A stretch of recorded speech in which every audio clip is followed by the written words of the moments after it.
¿cuál es la situación fiscal que deja el gobierno Boric?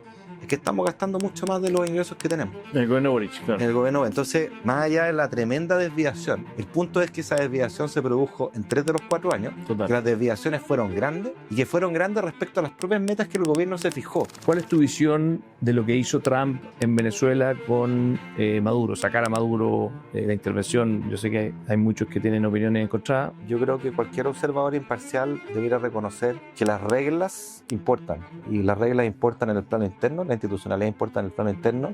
Habrá que recordar que durante el estallido se violaron todas las reglas de la institucionalidad y se parte el problema. Las reglas tienen un sentido. Y lo mismo pasa con el derecho internacional. O sea, no puede ser simplemente a tonta y a loca en la ley del más fuerte. A mí me alucina cómo en nuestro mundo de derecha, centro-derecha, un silencio sepulcral respecto a políticas que ha emprendido el presidente Trump, que tienen que ver con los valores que uno defiende. O sea, ¿cómo uno va a callar cuando hay un presidente que impulsa el proteccionismo contra el cual uno ha peleado y que en nuestra propia historia de Chile y de Latinoamérica fue un completo desastre? Yo creo que ser afín a una cierta sector implica tener independencia para poder criticar a personas de ese sector cuando corresponde, y a veces yo echo de menos eso. Pero si José Antonio Kast te llamara a ser ministro de Hacienda o cualquier otro ministerio en los próximos 3, 4 años, ¿estarías disponible? No sé, fíjate, tendría que pensarlo bien. ¿Cómo están ustedes? Muchas gracias por acompañarme en un nuevo capítulo de Felipe Podcast. El día de hoy con un gran amigo, una persona que admiro mucho, compañero de ruta, un gran intelectual, gran persona, Ignacio Briones. Gracias por acompañarme en Felipe Podcast. ¿Qué tal, Felipe? Qué grato estar en tu podcast, fue una sorpresa más. Muy contento de conversar con buenos amigos después de 16 años en primera línea en política. Creo que las cosas que uno a veces valora, y yo sé que tú también lo valoras mucho, es poder tener espacios de conversación un poco más profundas. Bueno, me gustaría partir con una pregunta directa al hueso. Tú y yo somos parte de un proyecto, compartimos un proyecto, un sueño país, una forma de hacer política que ha tenido una ya no tan corta trayectoria. Y hoy día Evópolis se encuentra en un momento de crisis. De hecho, todavía no sabemos si es que Evópolis va a ser declarado inexistente o vamos a lograr sobrevivir. Nosotros creemos que tenemos todos los argumentos legales, pero más allá del tecnicismo, ¿por qué crees que Evópolis y el proyecto político que compartimos no tuvo éxito electoral y no ha tenido ese apoyo ciudadano que tal vez han tenido otros proyectos políticos? ¿Cuál es tu lectura de ese fracaso electoral? Bueno, tuvo éxito electoral en su mejor momento, pues, digamos, partamos por lo bueno. El momento que tú partiste con Evópolis cuando fundamos Horizontal, me acuerdo perfecto. Como buen alemán tenaz, un día llegaste con el logo, con el nombre, con todo, a someter los escrutinios. Y se armó el partido un año después de formado Horizontal, si no me equivoco. Así es. Y tú fuiste su primer diputado, a capela, solo ahí como un perro en la cámara. Pero después eso trajo tracción con tu candidatura presidencial. Me tocó ser tu coordinador programático, jefe de campaña, ya no sé, pero lo pasé muy re bien. Y ahí, el momento de gloria, donde instalaste muy fuerte los niños primero, el valor de la diversidad, el valor de la libertad en un sentido amplio, el rigor, la economía. Y tuvimos 6 diputados de lujo, además buenísimo. Y luego nos tocó ser gobierno en el momento más duro de la democracia, del retorno, durante el gobierno del presidente Piñera. Ella que llevó Hacienda, estaba Gonzalo Lúmenes Express, hizo cargo de Interior. Y creo que fuimos tremendamente leales con el presidente Piñera, que es lo que corresponde siempre. Y eso significó costo, sobre todo en un momento de mucha incomprensión con el presidente, con su gobierno. Habrá que recordar que el presidente Piñera en su momento mínimo tuvo una popularidad de 6 puntos, 7 puntos. Todo el mundo nos encontraba lo peor y nosotros ahí, como un role detrás de él, aguantando los piedrazos, los escarnios, los insultos, las demandas, Gonzalo Blumel hasta el día de hoy. Y yo creo que eso tuvo un costo, pero no le quiero echar la culpa al empedrado, a ese solo hecho. Yo creo que, siendo autocrítico, en nuestro proyecto puede que hayan fallado varias cosas. Número uno, una falta de renovación. Los rostros fundantes, tú en particular, después nos tocó a quienes tuvimos cargos públicos, no se dieron paso a generaciones nuevas. Esto es como en el fútbol, cuando no renovaron la cantera, gente que tome vida propia, que muerda.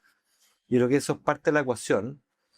Creo que además los tiempos, los vientos cambiaron respecto a un partido que se caracterizaba por su seriedad, por su rigor, por sus principios, La mejor prueba de ello fue los retiros, el único partido que se opuso a todos los retiros, yendo contracorriente de todo. Tuvo un costo, por supuesto, pero costos que uno paga feliz en aras del bien del país, de lo que cree. Y hoy día lo que la lleva es mucho más el efectismo, el movimiento, como escribió una columna Eugenio Tironi a propósito de Trump. Creo que el movimiento de appealing, el propio presidente Kast ha capturado muy bien eso, las fotos presidenciales en movimiento hacia adelante. Y yo creo que nosotros nos hemos quedado más en la pausa, en la calma, con buenas razones, pues también perdiendo algo de importante que yo creo que es en política, que es transmitir acción. No puede ser solo reflexión, no puede ser solo rigor, el rigor tiene que venir acompañado de acción concreta que movilice. Y yo creo que en eso fallamos indudablemente, e invita a una reflexión bien de fondo, y termino con esto. Quizás muchos nos ven en un liberalismo, primero, que nadie entiende qué es lo que es el liberalismo, segundo, que es muy de salón, muy elitista. Y yo creo que el desafío que sigue plenamente vigente, porque el liberalismo sigue plenamente vigente con sus ideales de libertad, de derechos, de derechos fundamentales, de espacios inviolables del individuo, que han traído lo mejor a la humanidad en los últimos 200 años, que las ideas de la democracia liberal y el liberalismo han estado ahí. Creo que eso sigue muy vivo, pero falta hacerlo carne en cómo pasar la palabra libertad a acciones muy concretas que le hagan sentido a las personas. Tiene que ver con la delincuencia, uno tiene que ser muy inflexible, muy duro en defender el Estado de Derecho, el monopolio de la fuerza del Estado a ese respecto. No es contrario al liberalismo, ser ágil ahí en materia de la igualdad de oportunidades de los niños. O sea, el liberalismo es social, es reformismo, es reformista, ¿te fijas? Yo creo que es que el desafío sigue ahí, cómo el liberalismo se transforma en una acción en aras de ideales y de aspiraciones muy concretas de la ciudadanía. Esa es la piedra filosofal, por así decirlo. Yo creo que esa piedra filosofal merece ser encontrada y podemos encontrarla. ¿Y tú crees, Ignacio, que el que Bópoli haya ingresado al gobierno de José Antonio Kast más formalmente, con un ministro, es una buena decisión o una decisión que va a traer costos? ¿Cuál es tu visión de esa decisión? El presidente Piñera siempre decía la libertad es libre. Yo creo mucho y respeto mucho esa libertad. Creo que las personas que están ahí, en particular nuestro querido amigo Pancho Undurraga, no tengo duda que va a ser un gran rol, porque de hecho la cultura, a mí siempre me ha intrigado esta cuestión. Siempre la cultura, el Ministerio de Cultura y las políticas culturales se asocian a la izquierda, no entiendo por qué. Cuando las políticas culturales y la cultura en general es pura libertad. Y la libertad no tiene un domicilio político necesariamente. Uno tiene más bien es de derecha. Claro, uno tiene que reivindicar la libertad de creación, la concursabilidad, el mérito en la asignación de fondos públicos, llevar el arte y la cultura, ¿no es cierto?, a las poblaciones, a las regiones, hacerla inclusiva. Creo que él tiene un desafío muy lindo, que es en parte de gestión, en parte también ideológico, de transformar la cultura como en una épica de libertad en el sentido más amplio y también en una bajada muy social. Si esto va a tener costos para Evópolis, sí, pienso que sí, porque dibuja su identidad, por un lado. O sea, ese es el análisis frío que uno puede hacer. Pero por otro lado también es cierto que aquellos que quieran contribuir de lo que se trata en la política, que al país le vaya bien, yo creo en eso. Tú sabes las diferencias que tengo con el proyecto José Antonio Kast, las he tenido siempre públicamente, siempre con mucho respeto, pero me encuentro entre aquellos que quiero que al gobierno le vaya bien, pues. Y ahí estaremos siempre para apoyar propositivamente, como siempre lo hemos hecho, con rigor. Cuando haya que criticar con argumentos, ahí también tenemos para criticar con argumentos, porque no puede entenderse el apoyo a un gobierno, ¿no es cierto?, como la ausencia de crítica. Yo creo que eso es todo lo contrario a apoyar a un gobierno. Tener una corte de gente que te dice a todo que sí es un flaco favor. En la crítica hay descubrimiento, hay revelación de formas de hacer las cosas, de mejora, y por lo tanto, más allá de las diferencias que uno pueda tener particularmente con el Kast candidato, esa forma de ningunear los acuerdos, de hablar de él no, pero su entorno de derecha cobarde, de amarillo, de que todo depende de la buena voluntad y del carácter, y todas esas cosas que son buenas para campaña. Bueno, yo me alegro que él la haya cambiado en 180 grados ahora que es presidente electo y que habla de los acuerdos y conformó un gabinete bastante ecléctico. Eh, y uno en política nunca tiene que ser rencoroso. Creo que eso es un gran error, el que se pica pierde. El presidente Piñera nos enseñó eso siempre, con que persona menos rencorosa que Piñera, impresionante. Y uno tiene que abogar porque le vaya bien y aportar en lo que se pueda, siempre. Y ese es por lo menos el ánimo mío, pero quiero, claro, como si tú lo miras fríamente como identidad de proyecto político, evidentemente que se amalgama en el gobierno del presidente Kast y esa amalgama también diluye esa identidad, al igual que le pasó al socialismo democrático con el Frente Amplio, digamos, que fue parte de ese gobierno, fue el puntal de ese gobierno con tantos errores, tantos problemas, ¿no es cierto?, de gestión y otros, pero al costo de dibujarse. Y yo creo que eso es una cuestión que uno tiene que tener en la ecuación y mirar con distancia, con frialdad, saber identificarla, y lo que no implica es no querer colaborar para que al gobierno y al país le vaya bien.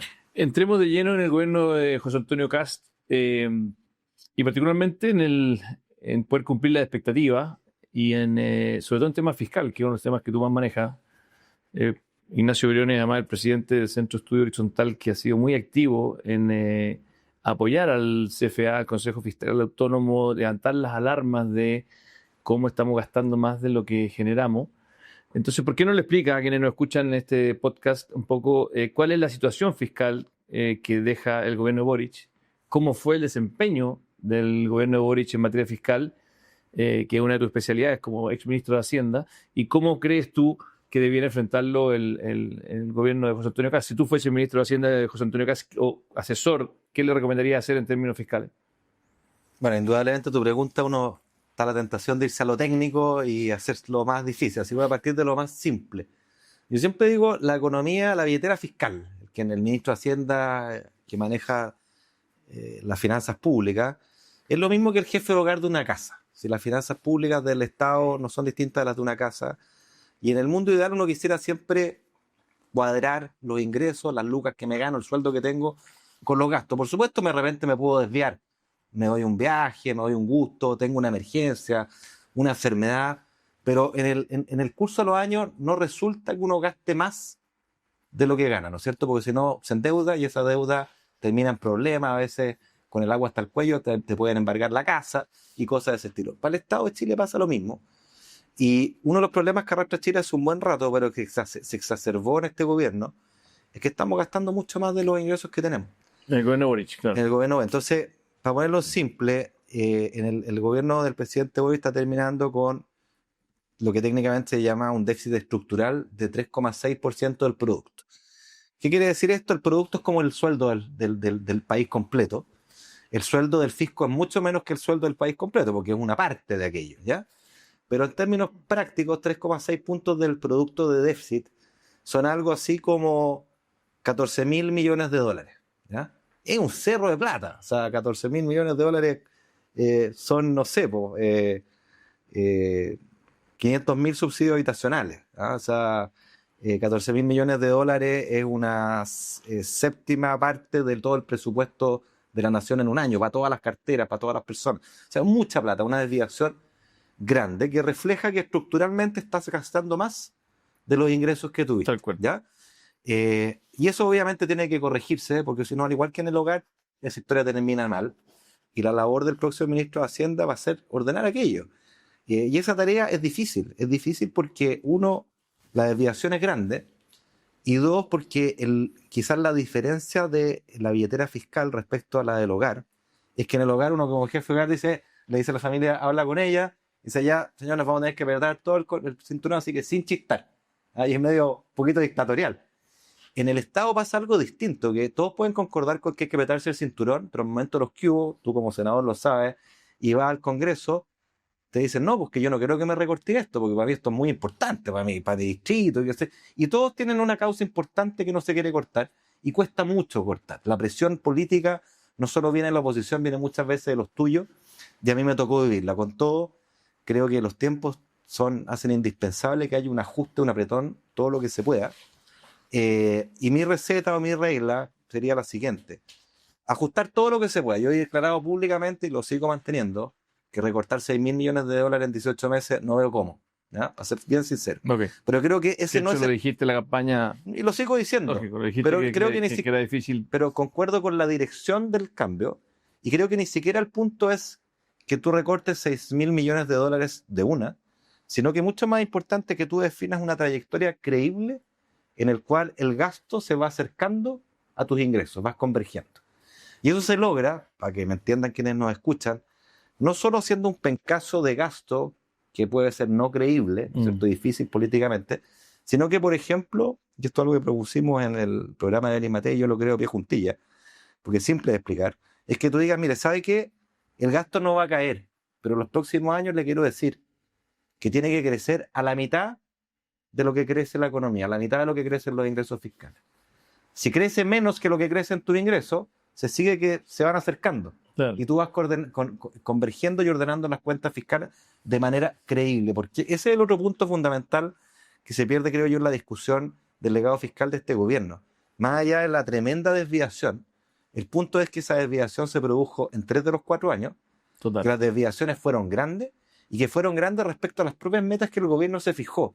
Entonces, cuando tú declaras algo y no lo cumples una vez, 2 veces, 3 veces, la regla en la cual te estabas anclando pierde total credibilidad. Una regla que no se cumple, una regla que no sirve, ¿ya? Y la regla fiscal es fundamental como anclaje de la política económica de nuestro país, porque acá hay que entender que la responsabilidad fiscal no es de izquierda ni de derecha, es simplemente responsabilidad. Si tú eres irresponsable, estás siendo irresponsable con el financiamiento futuro de los programas sociales. Porque si tú gastas más de lo que tienes, en algún momento te llega hasta el agua, hasta el cuello, vas a tener que ajustar y cortar eventualmente programas que son muy necesarios. Entonces, la responsabilidad es fundamental. Apoyo 100% al gobierno entrante en la cruzada de ordenar las finanzas y, por supuesto, contribuir con ideas como esta que permitan hacer creíble el cumplimiento de metas. Yo quiero decir que Ignacio Briones, en su minuto, cuando estábamos en el medio de la pandemia, algo que planteamos en la elección presidencial del 2017, cuando él era jefe programático de mi candidatura a la primaria, era el presupuesto base cero. Tepo.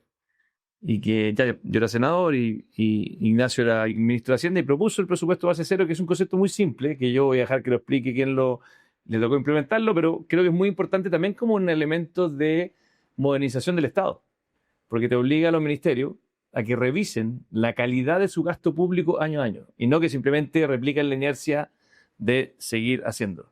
Claro, el presupuesto base cero tiene una idea súper simple. Si quienes nos escuchan, siguen algo más o menos la discusión presupuestaria, se van a dar cuenta que el Estado tiene una anomalía muy grande respecto a lo que pasa en el hogar.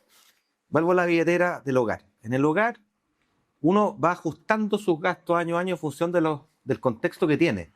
Entonces, no sé, pues, si alguien en la casa se quedó sin pega, gastamos menos, ya no nos fuimos de vacaciones, ¿ya? De repente alguien que se enfermó, bueno, voy a tener que bajar este gasto que tenía, las vacaciones que quería hacer, las voy a tener que postergar en aras de pagar este problema de salud o este chico que quiere irse de gira deportiva. Y todo esto va cambiando año a año. El presupuesto es móvil, es dinámico en función de las prioridades que cada uno tiene y que son cambiantes. En el Estado pasa algo muy curioso, porque cuando usted ve el cambio de un presupuesto del año al otro, es prácticamente inexistente. Lo que ocurre es que si una cartera salud recibía 100, bueno, el año siguiente recibe 100 más algo. Defensa lo mismo, ¿ah? Si recibía 100, 100 más algo. Educación lo mismo. Y no hay realmente una repriorización en función de lo que la gente requiere del entorno cambiante y que debiera ser de sentido común. Al final, gobernar es priorizar. Ahí los recursos son finitos, son escasos, no es como que tengo infinito. Entonces, es priorizar, decir, oye, ahora es seguridad, tenemos que ponerle más plata en seguridad. La pandemia era salud, todos los ahorros a salud. Oye, la educación inicial, pucha, si quiero ir por eso, voy a tener que decir qué es lo que he desvisto, qué cosa nos parece menos prioritaria. Y el presupuesto base cero tenía esa idea de decirle, en estricto rigor, es como decir, oye, hagamos un presupuesto que parta de cero todos los años en función de las prioridades. Ahora, claro, nada puede partir de cero. Hay leyes. Hay un montón de gastos que son por ley, la gran mayoría. Pero lo que nosotros sí dijimos, le decíamos a todos los servicios, mire, imagina que allí donde usted tenía 100 el año pasado, ahora tiene 90 o tiene 80. Y muéstreme entonces sus prioridades. ¿Ah? ¿Qué es lo que va a hacer con esos 90? Y cuando me los muestre y me convenza, yo a lo mejor le voy a decir, ¿sabe qué? Me gustó su prioridad, aquí tienen los mismos 100 o incluso más que el año pasado, o eventualmente no me gustaron su prioridad, 90. ¿Te fijas? Y entonces te obliga a un ejercicio de revelar prioridades y de poder ajustar el presupuesto, al igual que cualquier hogar, a las prioridades que el país tiene. Ignacio, hablamos recién de que tú apoyaste con mucha lealtad y fuerza a Evelyn Matei en la campaña, pero si José Antonio Kast te llamara a ser ministro de Hacienda o cualquier otro ministerio en los próximos 3, 4 años, ¿estarías disponible? No sé, fíjate, tendría que pensarlo bien. Yo he decidido que quiero aportar, obviamente quiero que al gobierno le vaya bien, y quiero que al ministro Quirós le vaya bien.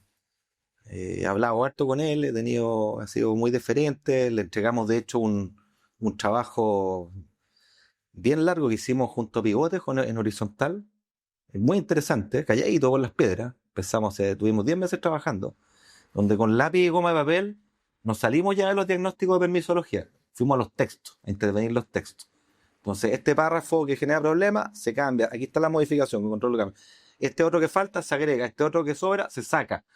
Le entregamos el documento con 100 páginas de cambio en Word, con control de cambio, que están listos para implementarse, que él agradeció. Yo creo que esas son formas también efectivas de colaborar. Ahí me carga la gente que solo critica, se pasea por un lado para el otro, sin nunca ofrecer una solución. Yo creo que lo que corresponde es ir a proponer, y a mí por lo menos lo que me anima es contribuir al gobierno para que nos vaya bien, para que el país le vaya bien, pero no tengo la verdad un interés en un cargo. Y creo que además, Felipe, que hemos estado en un gobierno es una pega preciosa, es una pega que tiene muchos costos, sobre todo familiares. Yo los casi 2 años que fui ministro, literalmente no vi a mi familia. Yo trabajaba 16, 17 horas diarias todos los días, de lunes a domingo, y lo pasé muy bien. O sea, no estoy haciendo como un lamento, no, lo pasé el después, pero tuvo un costo familiar re grande, y ese costo uno lo asume en la medida que estés muy comprometido con un proyecto, que tú te sientas muy parte, muy partner de ese proyecto. Y yo no me siento tan partner del proyecto de José Antonio Kast, pero quiero que le vaya bien y por eso prefiero aportar desde afuera. Y yo les quiero decir a quienes me escuchan que si hay alguien a quien le creo cuando dice esto, que quiere que le vaya bien, que es honesto intelectualmente, a Ignacio Briones. Yo siempre he dicho que una de mis grandes alegrías en política, tuve 16 años en primera línea, acabo de salir, es que me rodeé de gente mejor que yo, de gente que yo admiraba, que quería, y tú eres uno de ellos, y logramos armar un lote, más allá que no nos fue muy bien en los votos, pero siempre con un espíritu de lealtad, de altura de mira, y todos tenían su personalidad. O sea, aquí no había nadie que no se sintiera que tenía derecho legítimo a tener una opinión importante, pero creo que hicimos un lote, y cuando empiezo a revisar las Camilas Merino, los Luciano Luscoque, los Hernán Larraín, el mismo Pancho Undurraga, para qué decir tú mismo, Gonzalo Blumen, una persona que me ha tocado conocer con mucha fuerza, Javier Álvarez, La Luz Poblete, Juan Manuel Santa Cruz, La Maga Cornejo, el mismo Tomás, Jorge Guzmán. O sea, siento que ha habido un elenco de personas que a mí me dice, oye, fue muy dura la política. Sí, fue dura, pero cuando trabajáis con gente que tú sientes que compartes valores, que compartes principios, un minuto de Felipe Cádiz, que ayudó también, Jorge Selume, varios otros, siento que como que, no sé, el caminar se hace muy grato. Yo lo he pasado muy bien en política. Estoy feliz de no haber ido a la reelección porque para mí ya la curva era un poco más de lo mismo, sentía que era como apernarse. Y si uno hace el recuento, Ignacio, de todas las cosas que nos tocó empujar en Evópolis en estos años, ha sido no menor.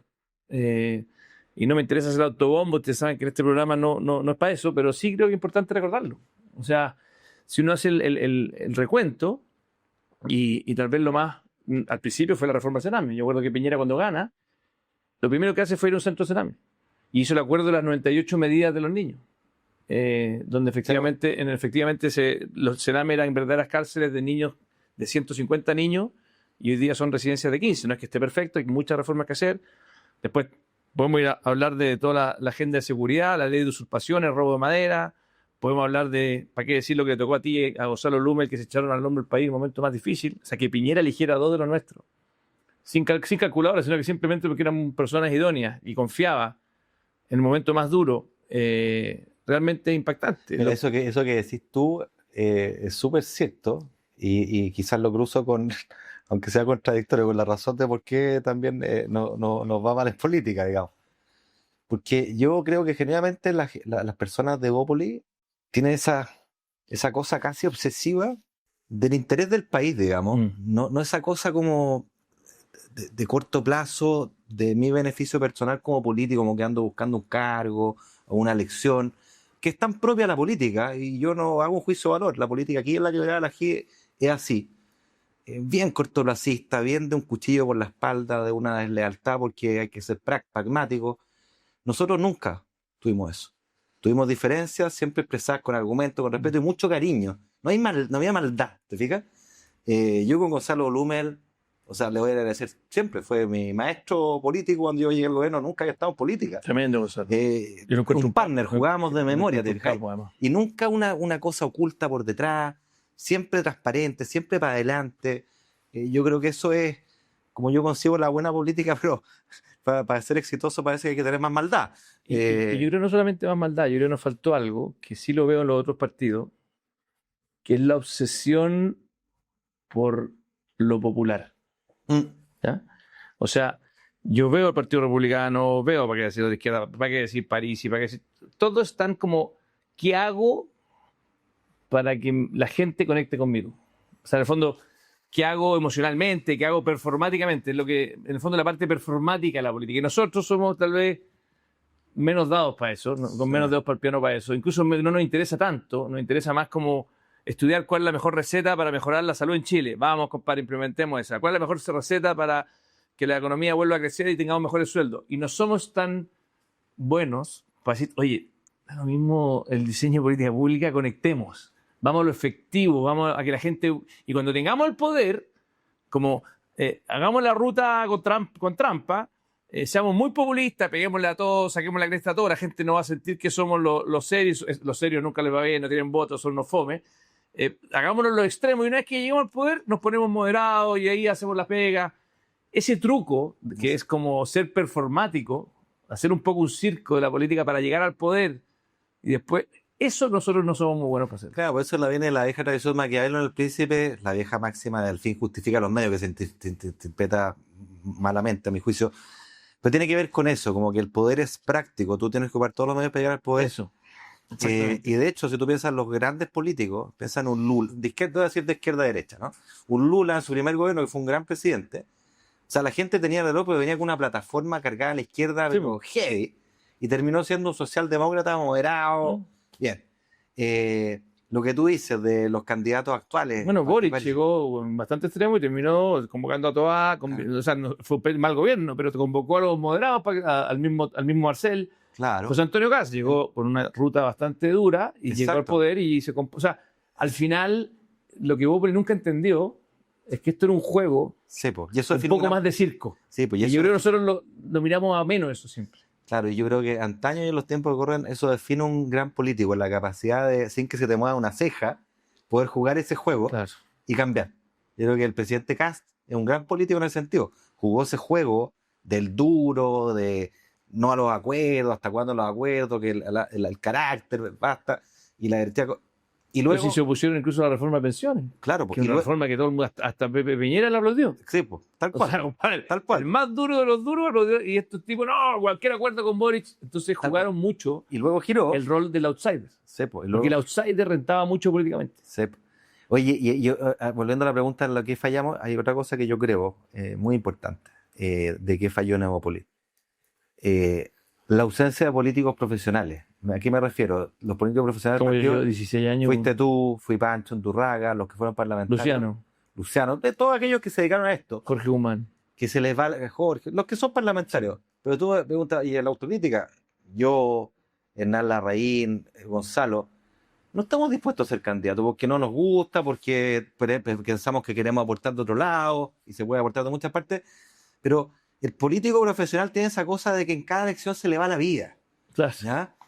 Un Guillermo Ramírez, un Diego Chante, se les va la vida y están trabajando todo el tiempo pensando en la próxima elección. Y eso que alguien podría criticar, en realidad es una virtud, la virtud del político que se mantiene vigente y en el poder tiene que tener hambre, porque él decidió, siendo abogado, yo quiero ser político. Por ejemplo, de Juan Antonio Coloma, senador de un país desde el año 90, está en el Congreso y nunca se fue hasta ahora, que se fue conmigo. Oye, porque ya me decía, se acabó el no podía. Claro, pues en algún momento decidieron que, así como yo decía que me pega ser economista y profesor, oye, en defensa, voy a ser académico. En defensa de Evópolis, ustedes saben quién fue el autor de la idea del límite de la reelección. Evópolis. Sí, pues estaba ahí. Cuando yo gané diputado la primera vez, que fui una vez no diputado, así que no gané 2 veces, el 2014 fuimos a la Moneda de Vera Bachelet y la reforma que le llevó Evópolis a Bachelet cuando recién asumió, que nos recibió, era un partido nuevo, el límite de la reelección. Y después cuando la implementamos, nos querían matar y Gonzalo Blumel Salió por eso. salió por eso. Oye, pero sí. Y gracias al límite de la reelección, casos como el de Vitacura, de corrupción, y muchos otros, se han destapado. Oye, Porque pero- sin el límite de la corrupción, ¿qué es lo que pasaba? Los alcaldes se quedaban 20 años y toda la ropa sucia y toda la mugre debajo de la alfombra. Yo te voy a contar una incidencia. Cuando yo estaba en el gabinete, comité político, el presidente Piñera, estaba la UDI muy presionando para que vetara la ley, qué sé yo. Entonces el presidente nos pregunta, nos dice, oye, quiero someter a consideración a ustedes qué opinan de esto. Y quiero el análisis que vetan lo que es bueno, lo que es mejor para Chile y lo que es mejor para los partidos de Chile Vamos. Entonces Gonzalo y yo dijimos, hay que apoyar el límite de la reelección, comerse los costos porque esto es bueno para Chile. Otros miembros del gabinete tuvieron una opinión distinta. Pero finalmente el presidente Piñera dice, vamos a hacer lo que es mejor para Chile. Increíble. Y bueno, le costó caro a él, pero sobre todo le costó caro a Gonzalo. Muy caro, Gonzalo. Porque La UDI los ensañó con él y Sí, pues. le cobraron... Oye, pero se puede cortar de muchos lados. Yo creo que esta cosa de encasillar los aportes solo que uno puede ser del gobierno, entonces si no está ahí, como, no sé. Nosotros de Horizontal hemos hecho una tremenda pega y la vamos a seguir haciendo. Tú habláis de la reforma de pensiones. Horizontal jugó un rol pivote y puso el pecho a las balas en un momento que era puro recibir pedazos. Una reforma de pensiones que, como tú dijiste, no solo legitimó, sino que amplió la capitalización individual, que es la base, y que fue aplaudida por José Piñera con justa razón. Así que muy orgulloso de esa aporte. Vamos al plano más personal, Ignacio. ¿Cuál fue el momento más duro que te tocó vivir en medio del estallido como ministro? Me imagino que en esa época, cuando realmente estuviste en el límite o simplemente tuviste siempre la fortaleza de poder navegar esa ola con cierta entereza. ¿Hubo algún momento particularmente duro? Sí, para mí el momento más duro, que no fue un momento, fue un periodo, es la pandemia. Yo creo que esto lo dije en alguna entrevista alguna vez y me llegó más de algún tirón de oreja. Es la impotencia de ver que no podíamos llegar a tiempo y en la amplitud que habíamos definido con las ayudas económicas. Porque y esto hay que explicarlo, las personas muchas veces piensan que simplemente es como uno aprieta un botón y a la gente que la necesita le llega la plata. Pero no es así, po. Esto tenía todo un peregrinar, toda una permisología, por así decirlo, de un registro social de hogares que tú conoces muy bien como exministro, que estaba diseñado para 3 millones de personas, que son las tradicionales a las cuales le llega el bono marzo, pero que no está preparado para una pandemia que es como que a todos les llegue un meteorito al mismo tiempo, nos afecta a todos. Y ese registro había que construirlo con municipios que estaban Total. en cuarentena, que no no funcionaban a media máquina. Y esa cuestión para mí fue como súper dura porque yo veía que había gente realmente sufriendo y pasándolo mal. Teníamos lucas aprobadas y no sabíamos cómo llegar. No teníamos la información. ¿Por qué no se las deposita en la cuenta RUT? Me decían algunos. A todos. Pero ¿cómo le deposito todo? ¿Cuántas personas sé que hay detrás de ese nombre en un hogar? Tiene un hijo, tiene 2, tiene 3, tiene señora, tiene unos abuelos. No sabe. ¿Te fijas? Claro. Eso era una súper impotente. Independiente que yo siempre he sido muy abierto a la crítica de si los montos que teníamos del IFE de 65 y después subimos a 100.000 eran o no insuficientes o excesivos, pero dado ese monto nos costaba llegar porque no teníamos la info, porque el Estado no está preparado para eso. Y esa impotencia para mí era súper desgarradora, fíjate. Y deslealtades más humanas, o sea, en el fondo, angustias más en el plano humano, en el plano emocional de la política. ¿Tuviste alguna traición? ¿Sentiste algún minuto de un caso de traición de alguien? Yo como que soy bien operado para los nervios esa cuestión. Sí, hasta el día de hoy me dolió mucho el comportamiento de Chile Vamos en el primer retiro, que fue el que abrió la puerta para todos los que siguieron. Esa es una votación que perdimos por 2 votos. Si la hubiéramos ganado, se cerraba el capítulo por un año y capaz que no aparecía de nuevo. Y habrá que recordar que una parte importante de Chile Vamos, no mayoritaria, pero importante, la suficiente para que tuviera los votos, se inclinó por esa opción desastrosa, populista, en búsqueda de esto que tú dices. Yo estoy convencido de eso. El mero interés electoral se revistió de ayuda social, pero era la política más popular del minuto, y todavía lo es, pero con los costos que después llegó aparejado y que uno no se cansó de repetir, como el malo de la película, esto abrir la puerta un segundo, un tercero, como tal cual como ocurrió, un cuarto, va a generar inflación, va a traer encarecimiento del crédito, y nos decían terrorista económico, va a desvestir las pensiones. O sea, la reforma de pensiones que acabamos de hacer, que aumenta el ahorro en 6 puntos, yo calculé que se va a demorar 15 años en recuperar la plata que le drenamos al sistema. Ese es el orden de magnitud. La crisis habitacional y acceso al crédito hipotecario tiene mucho que ver con esto. Para mí fue súper doloroso ver cómo gente que yo los vi, no voy a dar nombre acá, que le juró lealtad al presidente Piñera cuando él, delante de nosotros, le pidió que los ayudara a obtener los votos para rechazar aquello, hicieron exactamente lo contrario.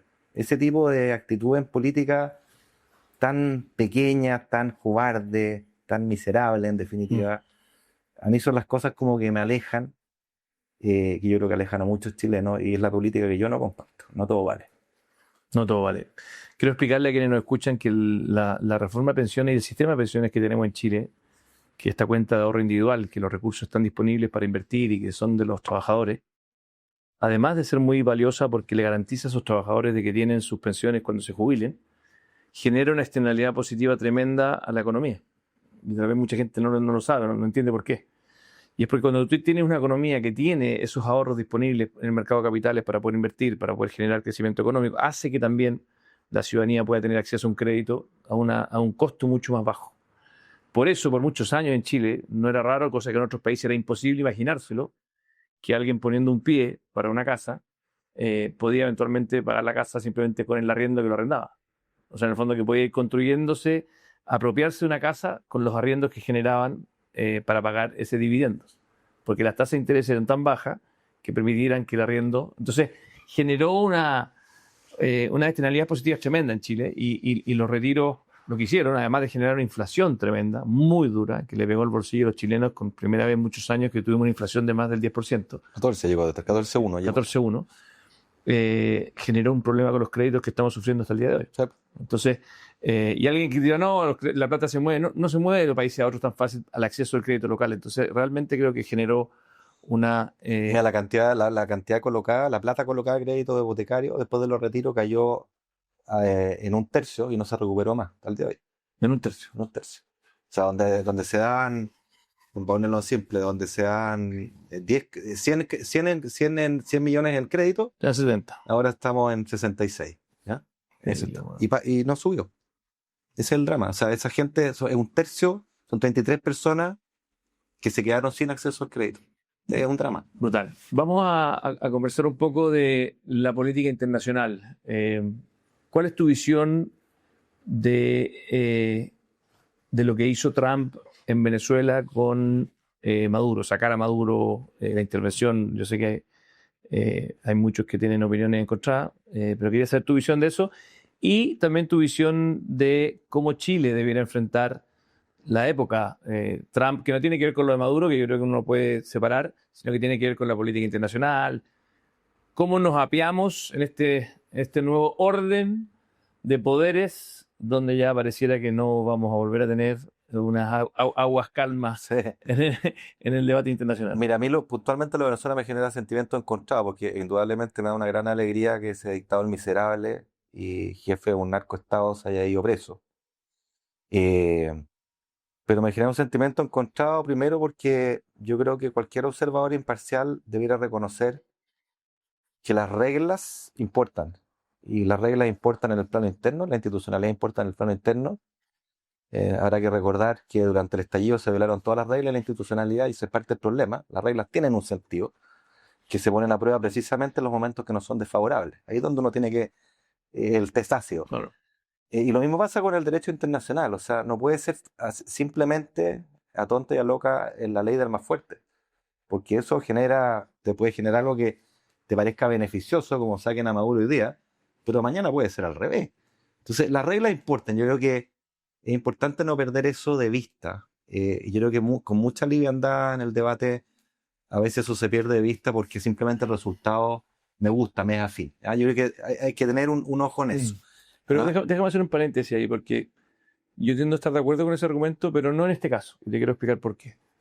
Porque cuando las reglas que existían no generan ningún cambio en una dictadura como la de Venezuela o la de Cuba, significa que esa regla estaba mala. Y obviamente uno quisiera que cambien las reglas, ¿cierto? El problema es que en la política, en la vida real, yo evalúo las cosas que ocurren contra el contrafactual. Los economistas estamos entrenados contra eso. Si es que alguien me dice, no, lo que pasa es que debiéramos haber construido reglas para poder sacar a Maduro de forma institucional, pongamos, legal. No lo hicieron nunca. No, Entonces, lo que digo, dado que las reglas que estaban funcionando eran tan inoperantes porque no hacían nada y todos simplemente miraban para el techo, como ocurrió hace 60 años y sigue ocurriendo en Cuba, yo por lo menos me alegré porque, en el fondo, que un matón del curso que no respeta ninguna regla se haya enfrentado a otro matón del curso que tampoco respeta ninguna regla y lo haya sacado, y ahora la pregunta es, ¿vamos a quedar mejor que antes o no? Esa es la pregunta de cualquier... Claro. Y yo creo que sí. Mira, Esa es mi esperanza. Puede que me equivoque y tal vez me como mis palabras en un año más, pero yo creo que este matón del curso que sacó al otro es menos malo que el anterior y eventualmente, porque algunos querían que María Corina Machado asumiera de inmediato, entre ellos y yo soy cercano a ella, la conozco, yo fui deportado de Venezuela. Sí, pues me acuerdo. Pero sé que María Corina Machado también de haber asumido de inmediato no era tan fácil, que institucionalmente ese país no lo hubiesen hecho el atentado ella misma. Entonces, es una pregunta abierta, yo no sé qué va a terminar esto, pero yo tengo una cuota de optimismo de que la presión internacional eventualmente va a hacer que tengamos una transición. Ojalá no me equivoque, pero, Sí. pero Mira, entiendo tu punto de fondo, pero creo que en este caso particular, dado la inercia e inoperancia de los organismos internacionales para poder respetar la democracia en ciertos lugares, creo que el contrafactual era peor que lo ocurrió. Claro, pero ese argumento tiene un problema, pues, tiene un problema, porque es lo que le pasa a toda regla. O sea, nosotros tenemos reglas que en contra del robo o de la delincuencia y sin embargo ocurre delincuencia. ¿Hay que eliminar la regla o pasársela por arriba y que opere la ley del más fuerte sin más?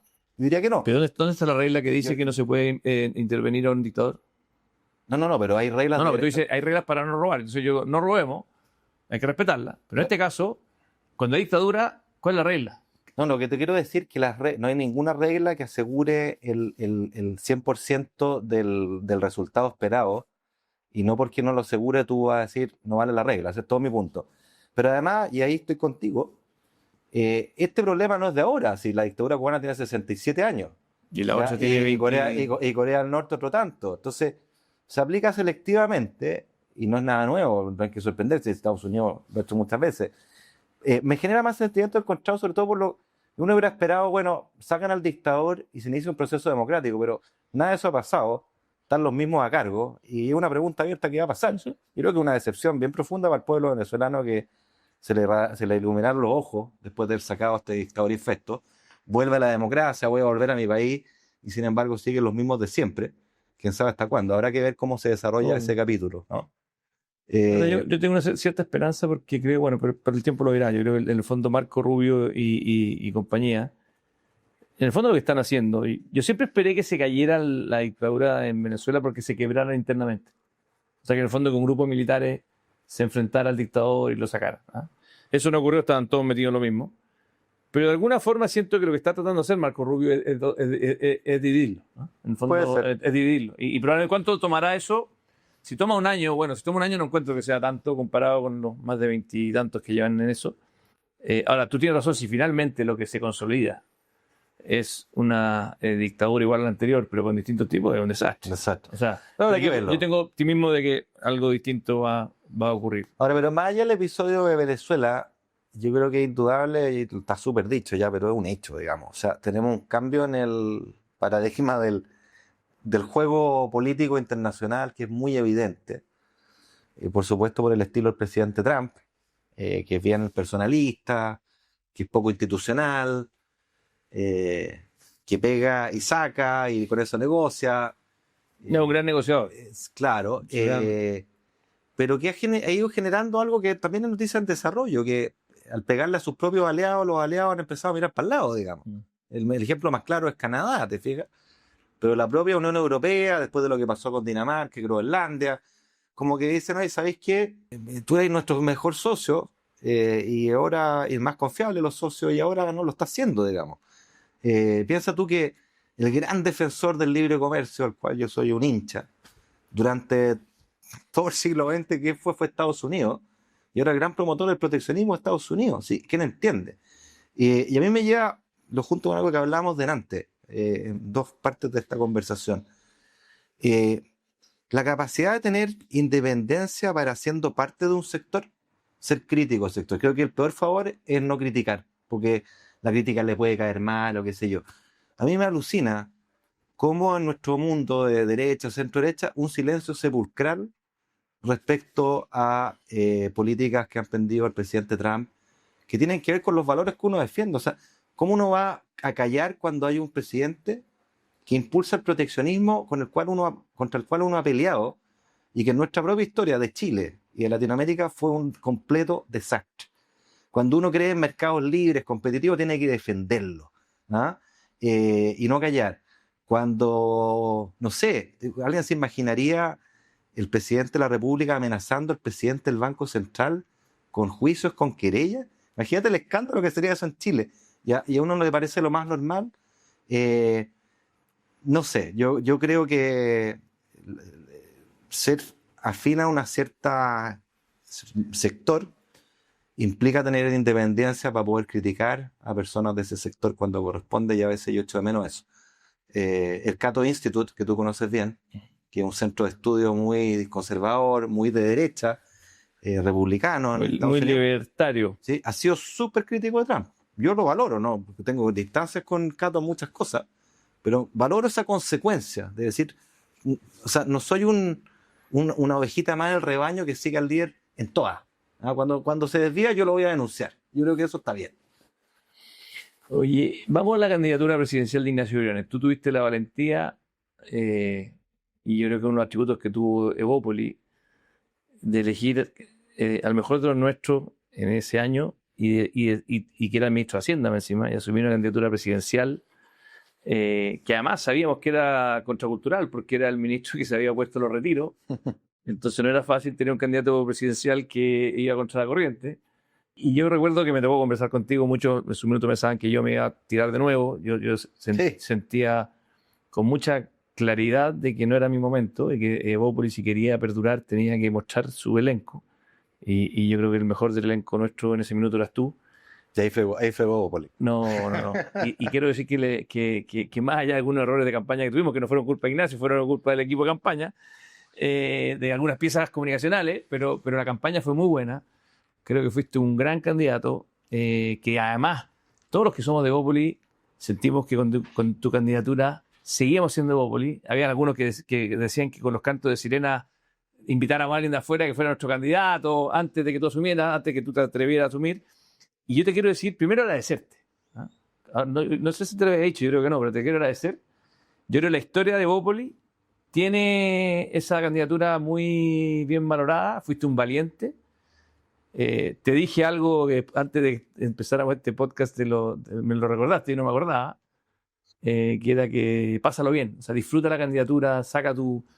Y que nos cuente un poco cómo fue eso, porque más allá que no ganaste esa primaria, sí le ganaste a Mario Borde en ese minuto, que encima era bien como un antagónico de distintas miradas, Apoyador de retiro. apoyador de retiro en su minuto. Entonces fue una candidatura que tuvo para Evópolis, creo que fue muy importante. ¿Y cómo la viviste tú? Que te echaste al hombro una candidatura después de ser ministro de Hacienda cansado, en fin. ¿Cómo viste ese proceso? Y si te arrepientes o no de fondo haber tomado esa aposta. No me arrepiento en lo más mínimo. Fue un periodo extraordinario de mucho aprendizaje. Y yo creo que hubo contribuciones valiosas. Yo creo que cuando uno enfrenta una candidatura, la puede enfrentar por dos razones, por dos motivos. Uno es con las ínfulas de ganar, de sentirse que voy a ser presidente. Todos sabíamos que era cuesta arriba, así que esa no era la motivación acá. Pero el otro camino es pensar o creer que uno puede transmitir ciertas ideas que para uno son valiosas. Y yo sentí que en el momento que vivía Chile, que habrá que recordar, o sea, que cuesta creerlo, digamos, ahora con la distancia del tiempo, Total. cuán desviados estamos. O sea, el estallido era el que va y la pasa, y la gente aplaudía y tú uno sabe criticar eso y ¿qué te pasa? La sensatez parecía una cosa mala, digamos, que había que aplastar. Todo era exacerbado, los parlamentarios se saltaban las reglas sin asco, la presidenta del Senado que dijo, bueno, si hay que violar por la Constitución, por algo que yo creo justo, la violo. Esa era la onda, el presidente, el miembro del Tribunal Constitucional, desecha la posibilidad de invalidar el tercer retiro, pese a que habíamos ganado con el recurso que nosotros habíamos presentado en el segundo, porque la gente estaba sufriendo. Esa era la onda, ¿ya? De mucha efervescencia, de mucha emotividad, con la pandemia detrás, que además había generado también, exacerbado la emotividad, los miedos. Entonces yo sentía que la contribución, aunque fome, no va para ganar, era poder tener un discurso que fuera súper institucional, súper de reglas, súper de la importancia de recuperar el rigor, las reglas, de tener al mismo tiempo una reivindicación de la libertad que fuera y económica y social. A mí la libertad la entiendo siempre en esa dualidad. La parte social es indispensable, creo que la hemos olvidado en el debate de nuestro sector. Total. La cancha de oportunidades tiene que ser pareja y creíblemente pareja, porque si no, una estafa. Francamente, lo que tenemos hoy día en la educación es un gran engaño. Y lo sabemos todos y nos hacemos los giles, y eso es lo terrible, ¿ya? Entonces yo sentía que había banderas importantes nuestras que en el momento transmitieron que fueran a contracorriente. Debo reconocer que el hecho de ser el rostro de los retiros, en el momento pro retiro y que era el mal, me motivaba mucho. Yo siempre como que las cosas que van al contrario, digo, vamos. Cuando me bajé esa vez con los camioneros, que todo el mundo se acuerda, yo iba para Valparaíso, había un taco, y me parece además estaba la tele, entonces de repente mi escolta me dice, don Ignacio, no se vaya a bajar, no se, y bastó que me dijera no se baje, que yo abrí la puerta y me bajé. ¿Ah? O sea, cuando me dicen no, es sí. Yo con lo contrario. Entonces, bueno, esa fue la motivación en un momento que yo sentía que había una deriva institucional súper marcada. Tratar de ir a poner paño frío, a defender también el legado del presidente, lo hablé con él en esos términos. Yo siempre fui muy leal a él, nunca le di la espalda. Me consta. Y eso también tiene costo, ir a contracorriente. ¿Y cuando porque le no era dijiste a popular. Piñera que quería ser candidato presidencial, qué te dijo? Cuando le dijiste presidente, pues además Piñera es notable, yo lo conocí mucho, pero también le gustaba a él ser el que mandaba, y cuando le dijiste, oiga, yo voy a ser candidato presidencial, ¿qué te dice si está en Piñera? Te dice, ¿no trabajáis para mí? A mí me echó 2 veces Piñera, quiero decirlo. No, Le tengo mucho cariño, lloré como un niño cuando murió. primero cara de asombro, ¿vos? Porque yo sé que era una persona bien importante para él. Después me dice, ¿tiene número? ¿Tiene encuesta? No, hombre, es cierto. ¿Y entonces por qué? ¿Por qué quiere ser? Y yo le expliqué un poquito lo mismo, y le dije que además yo pensaba que era una forma de defender su legado, en el cual yo creía y me sentía muy parte. Me sigo sintiendo muy parte de una persona que admiro mucho, Sebastián Piñera, a la cual aprendí muchísimo. Y por otro lado, y eso lo hablamos cuando ustedes me propusieron esta idea, que la decisión la tomé yo, sentía que en la parte económica todos los instrumentos los habíamos diseñado. Estaba la ley de protección al empleo, estaba el subsidio regresa, contrata, estaba creado el IFE, estaba creada, creía yo, la oposición o el caso ante el Tribunal Constitucional que nos había dado la razón para frenar, cortar la llave de eventuales nuevos retiros, pero el Tribunal Constitucional fue uno más de los que se plegó, un miembro de ese tribunal, a la orgía, digamos, de no respeto a la institucionalidad, y al presidente le hizo sentido eso. ¿Ah?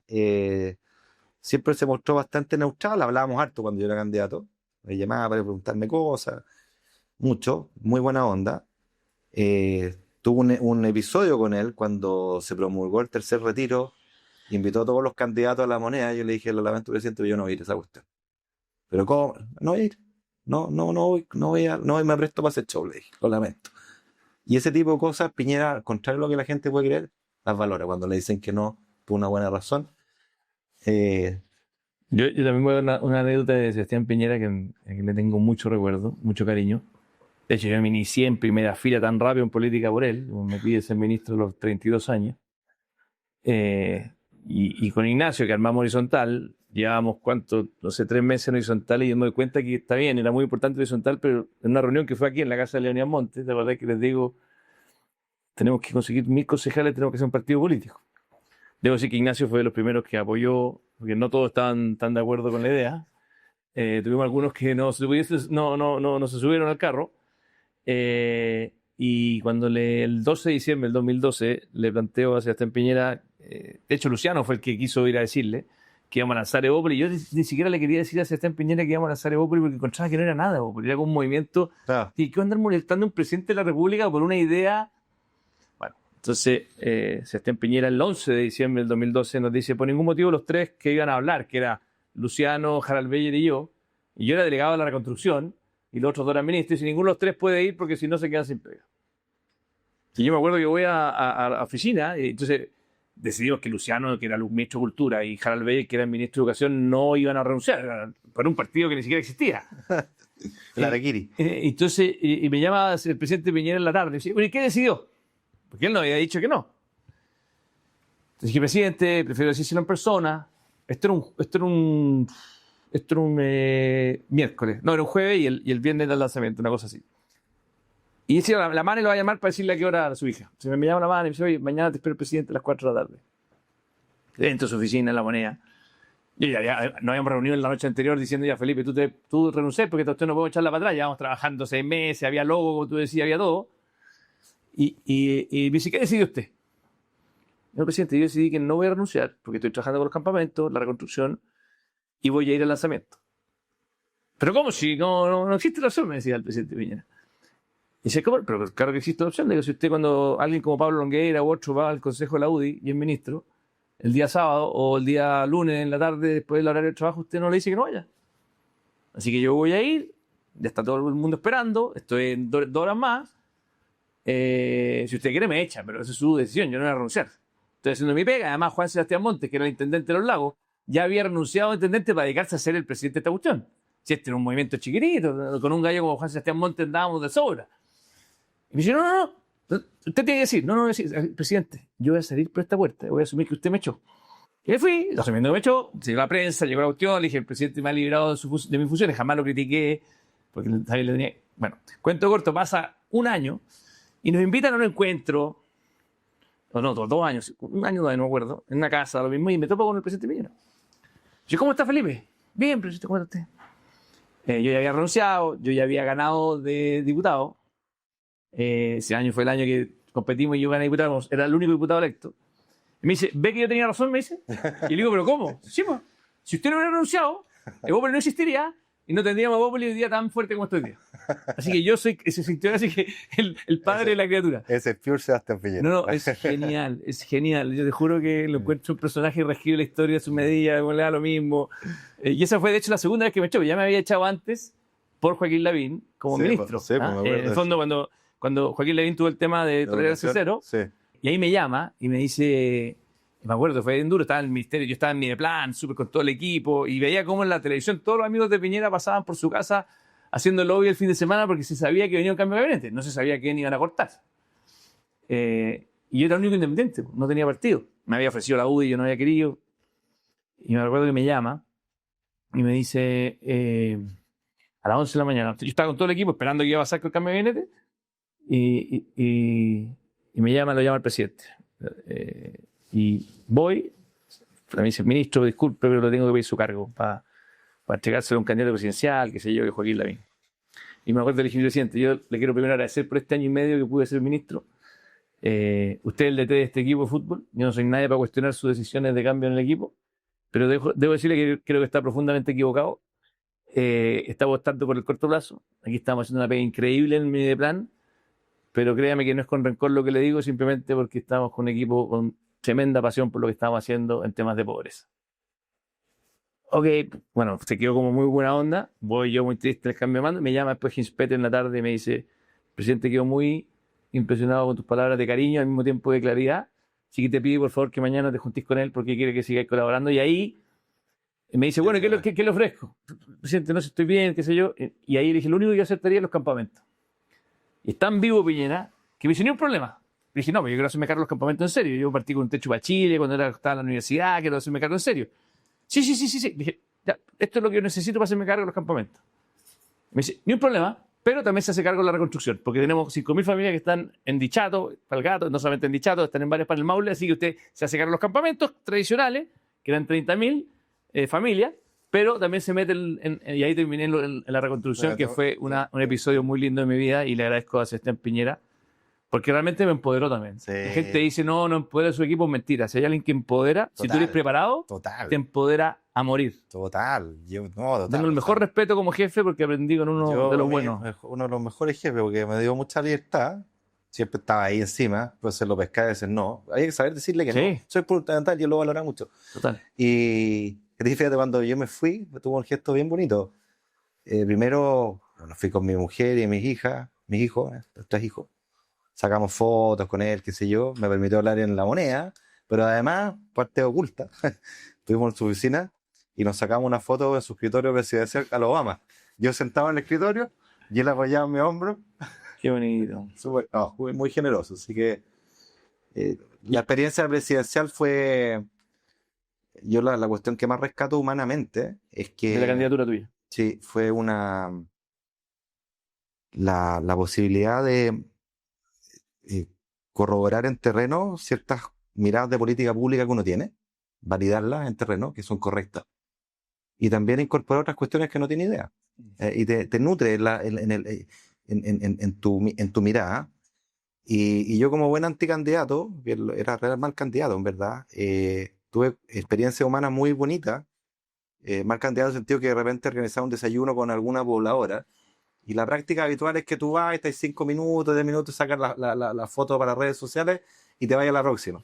Y yo no, pues yo me quedaba pegado conversando porque la persona me estaba recibiendo con su mejor manté, con un desayuno con marraquí, o sea, y escucharla, ¿te fijáis? Y esas conversas fueron súper bonitas, súper auténticas, con personas que uno jamás hubiera encontrado, ni de origen social, ni de lugares, del campo, la ciudad, entonces, fantástico. Yo te quiero decir algo que para mí, Sebastián Piñera, las cosas por las cuales lo valoro es que siento que en medio de la tempestad, cuando todo el mundo sucumbió al populismo, él nunca lo hizo. Okay. Y eso yo lo respeto mucho. De hecho, tú sabes que las razones por las cuales de alguna manera lo voy a poner de otra forma, en las cosas donde me siento más cercano al Partido Republicano o a José Antonio Kast, es justamente en que tengo fe de que él no va a sucumbir al populismo económico. O sea, puede que tenga diferencias en otras formas, en forma de hacer política, que está bien, y por eso somos distintos partidos políticos, tengo distintas miradas, pero en términos tengo la confianza, y espero que así sea, de que no tengamos a José Antonio Kast apoyando retiro, siendo irresponsable, gastando más de la cuenta. O sea, realmente creo que en eso hay una cierta consistencia y seriedad en el manejo económico que para mí, como economista, es extremadamente importante. Sí. ¿Te das cuenta? Porque en el fondo, si no de frente uno me llama a votar en contra. O sea, cree que le hacen un daño gigantesco. Porque al final, el manejo responsable de la economía por parte de un gobierno, yo siempre he dicho, los gobiernos se destruyen, o sea, los países se destruyen cuando tienen malos gobiernos y por dentro. O sea, en el fondo, el costo de tener una mala política pública, que hemos tenido muchas, es brutal. Y yo creo que en eso Sebastián Piñera, de la seriedad en momentos difíciles, me lo elevó a mí muchísimo. Sí, o sea, en el fondo yo siempre he tenido buena, fue mi jefe, era capo, era inteligente, siempre sacaba buenas notas, pero aguantar el timón firme cuando el mar está que te voltea el barco es cuando dice respect. No, era el mejor para eso. No, yo creo que el gobierno del presidente Kast va a ser riguroso, en eso no tengo duda. Creo que el ministro Quiroga además es una persona que tiene ese sello, es muy capaz. Tiene además una agenda súper clara en materia de permiso. Sobre todo yo creo que ese es su caballito de batalla y bienvenido porque necesitamos avanzar ahí, construir sobre lo que ya se ha hecho, pero poner el acelerador. Y a mí sí, en cambio, lo único que, y quizás lo junto con la pregunta de Bob y el proyecto político, lo extiendo un poquito más a la centro derecha, a la cual nosotros nos sentimos parte. ¿Cuál es el proyecto político de un gobierno de emergencia? Yo me hago esa pregunta. No basta. La emergencia, por definición, es ahora, es una urgencia. Pero, ¿cuál es el norte? ¿Cuál es la urgencia, no de hoy día, también de los próximos 10, 15, 20 años? Y eso te vuelve a llevar a una mirada más larga, más ambiciosa, donde tienes, por supuesto, los aspectos de la economía. ¿Dónde quiero estar en 20 años? ¿Cómo lo voy a hacer? ¿Cuál es la hoja de ruta? ¿Por qué? ¿Con qué herramientas? ¿Con qué épica? ¿Cómo hacemos parte de la ciudadanía? ¿Cuál es la estrategia de desarrollo de Chile? Esa es una. Pero yo veo con mucha ausencia, me preocupa en nuestro sector, el discurso social. Creo que es algo que no podemos olvidar. Tenemos que mirar Chile y entender que acá tenemos 2 Chiles. Si es que no más.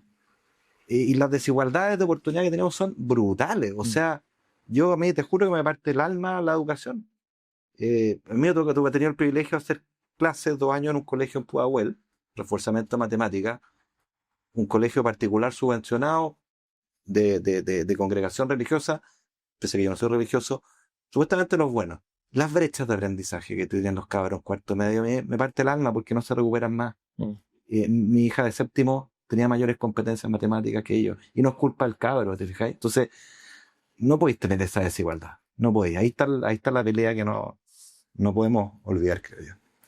Ignacio Briones, muchas gracias por estar el día de hoy. Y además, muchas gracias por toda tu vocación, rigurosidad y amor por Chile y por las políticas públicas. Así que te agradezco en el alma por estar acá. Le agradecemos también, imagínate, ahora puedo tener, dado que estoy fuera del Senado, un auspiciador, Marley Coffee, le agradecemos. Y le agradecemos a todos ustedes por acompañarnos en Felipe Podcast. Gracias, Ignacio. Gracias, Felipe. Chao.